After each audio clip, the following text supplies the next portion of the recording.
I'm Yvonne Cheney. I belong to Temple Beth Israel and Hadassah, and I'm very pleased today to be sponsored by the Jewish Federation of the San Gabriel and Pomona Valleys.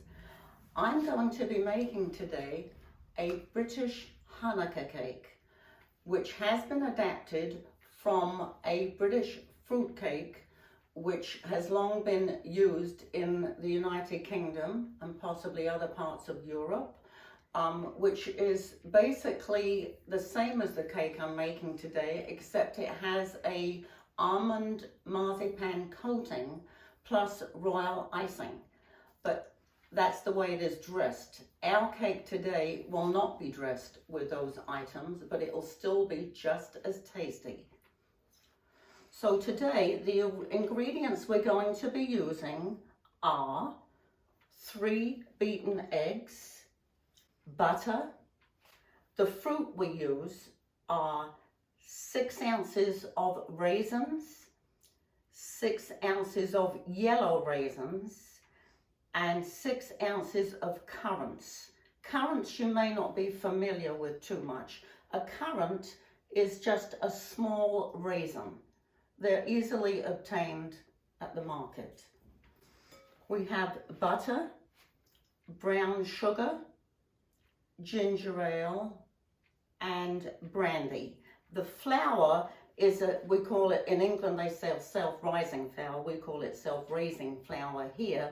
You can buy the flour, self-raising flour, but I don't. I buy the regular flour, and I add 1 1/4 teaspoons of baking powder and 1/4 teaspoon of salt. And when you shush it all up like that, it's just exactly the same. Now we're going to start making our cake. Okay, now we are ready for the next step in baking our British Hanukkah cake.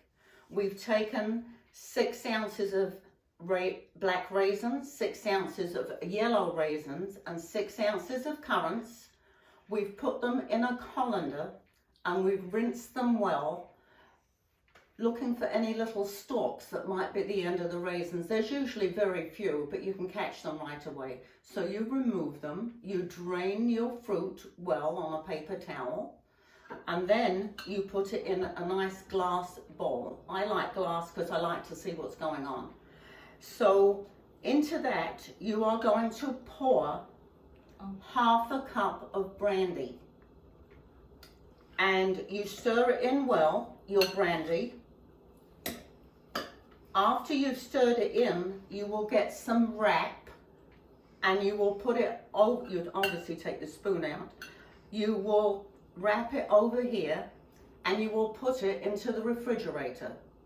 It will sit there for, I like, a week. Some people might be in a hurry, they could do it 1 or 2 days. I stir it every day, just to get it nice and incorporated. And then after the week, I'm ready for the next step. Our fruit has marinated in the refrigerator. I brought it to the table. I put it into the saucepan. I'm using a saucepan today, but I actually like to use my Instant Pot, which is, you can use it on the saute mode and it does just as fine a job. So into this mixture, we're going to add 7 ounces of unsalted butter, very important. I took 2 sticks, and it's almost 2 sticks, but you just cut off 1 ounce off the end of that. Very simple. As I said, the butter, the brown sugar, and 8 ounces of ginger ale. This is, 6 ounces of ginger ale. You'll have 8 ounces, but you'll just leave 2 in there. Okay? You'll put it in, you'll stir it up really good, incorporate it, and then you're ready to put it on top of the stove. You will cook it until the butter is completely melted and the sugar is incorporated into the mixture. And then you'll know that it's all ready for the next step. But what you will do, you will remove it from the stove, you will put it on a grid and you will cool it. It has to be cooled at least to room temperature because you're going to be adding eggs and you don't want them to curdle. Okay, now our fruit has cooled off. It looks really good. We're going to get our glass bowl and we're going to transfer this mixture. As I get older, I get a bit weaker for lifting these heavy pans. That's why I like the Instant Pot, because it's lighter. But today we're using this lovely saucepan. Right, it's all there. We've beaten up our 3 eggs, so we've got them ready. It won't curdle because the liquid is nice and cool. The mixture is nice and cool. So there we are. We'll mix that in, okay? And then we're going to add our flour, okay? It gets incorporated. We'll add it a little bit at a time, but it goes in fairly quickly, okay?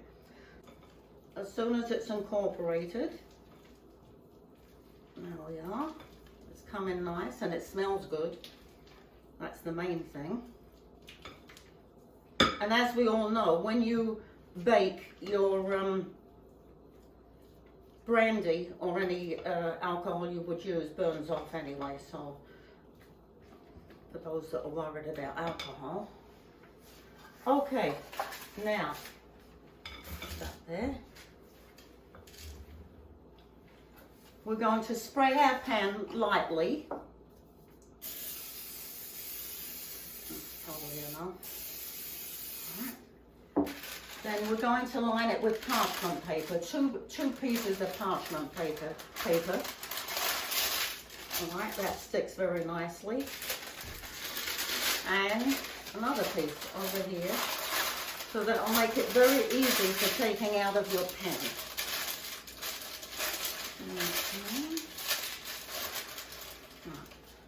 Okay. Now we're going to put it in the pan, okay?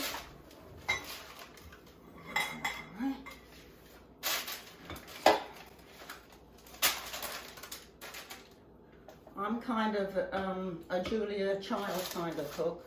If it goes over the side of the pan, we don't worry about it. The end result is okay.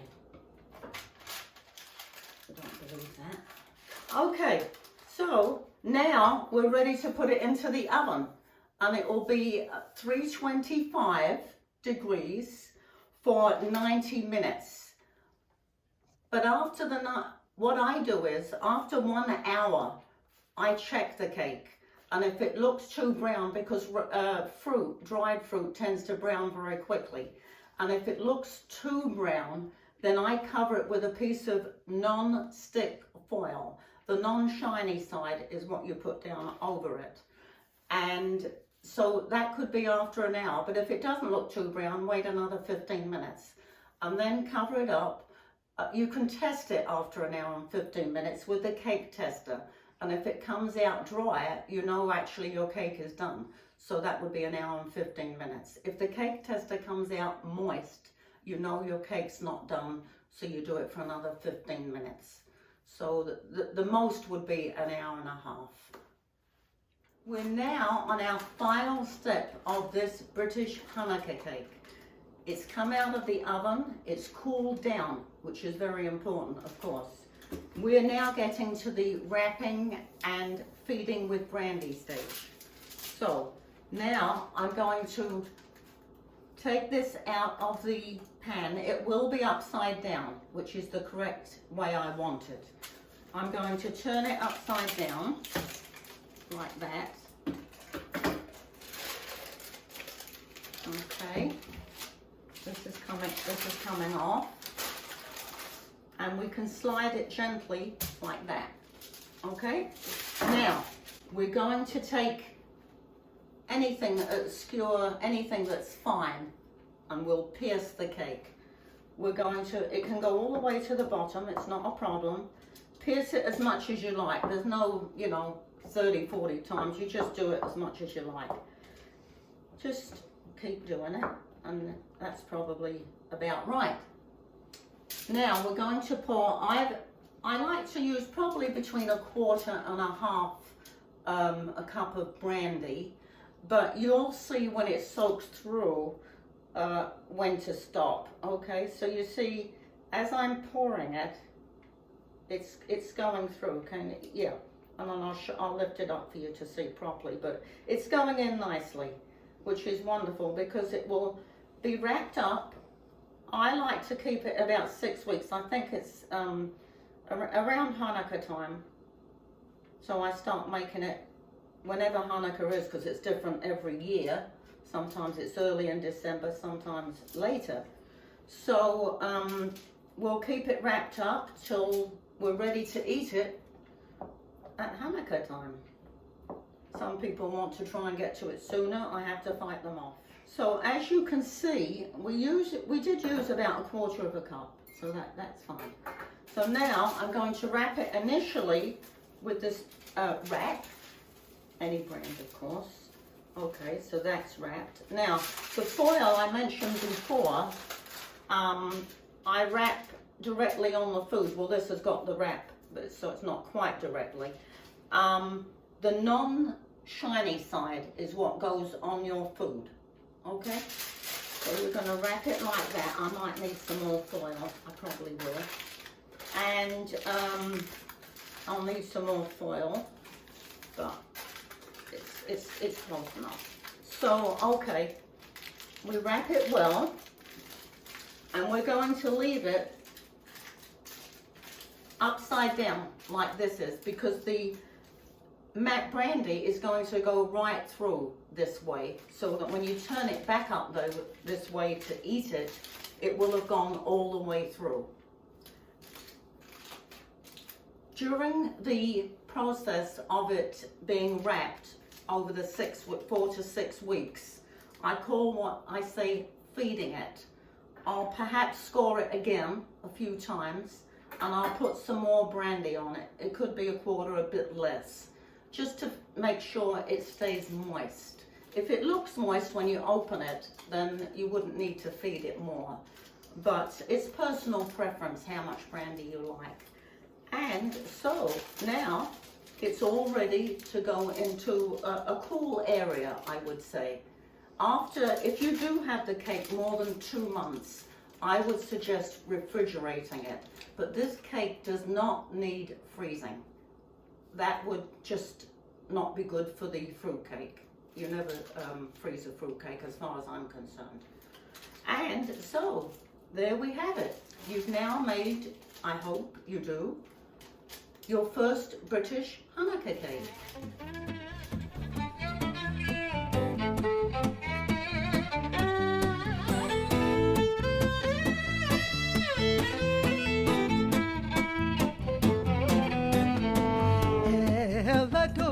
כל המעשים ברוך ומבורך בפי כל נשמה גדלו וטובו מלא עולם דעת ותבונה סובבים אותו הביט כאל חיות הקודש ונעדר בכבוד המרכבה זכותו משור לפני חיסו חסד ורחמים לפני כבודו טובים מאורות שברא אלוהינו יצרם בדעת בבינה ובהשכל כוח וגבורה נתן בהם להיות מושלים בקרב תבל מלאים זיו ומפיקים נוגה לעזיבם בכל העולם שמחים בצאתם וזזים בבואם עושים בהם הרצון קונם פאר וכבוד נותנים לשמו תחלה ורינה